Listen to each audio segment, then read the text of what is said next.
Hello বন্ধুরা, আজকে চলে এসেছি নতুন একটা ব্লগ নিয়ে।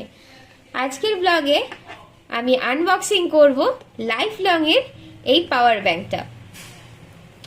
সো দেখতে থাকো।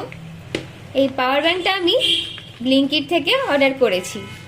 যদিও কোনোদিনও ব্লিঙ্কিট থেকে গ্যাজেট অনলাইনে অর্ডার করিনি, বাট এটা ফার্স্ট টাইম। দেখা যাক, আমার ভাইয়ের কথাতে আমি এটা করেছি। ভাই সাজেস্ট করেছে, জেনজি বলে কথা। কালারটা দেখো কি সুন্দর। তোমাদের কেমন লাগলো নিশ্চয়ই কমেন্ট বক্সে জানাবে।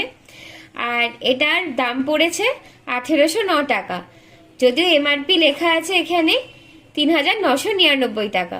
আর এটার পাওয়ার 20,000 mAh এর ব্যাটারির। আর এটার মধ্যে রয়েছে 4টে ওয়্যার, মানে ইউএসবি পোর্ট। এছাড়া আরও 2টো আউটপুট আছে আর 2টো ইনপুটের জায়গা রয়েছে।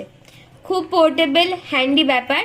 সুতরাং তোমরা ইজিলি এটা পারচেস করতে পারো নিজেদের জন্য। এবং পরে আমি এটা রিভিউ তো অবশ্যই দেব, যেহেতু আজকেই কিনেছি, তাই আজকে তোমাদের শুধু এটা দেখালাম কেমন। আর এটার ভেতরে আর কি রয়েছে দেখে নিই। বক্সের মধ্যে রয়েছে পাওয়ার ব্যাংক চার্জ করার জন্য একটা ডেটা কেবিল, আর একটা রয়েছে ওয়ারেন্টি স্ক্যানার, আর এটা রয়েছে, এটাকে বলা হয় ইউজার ম্যানুয়াল। ওকে, তো আজকের ব্লগটা এখানেই। চলো টাটা, থ্যাংক ইউ।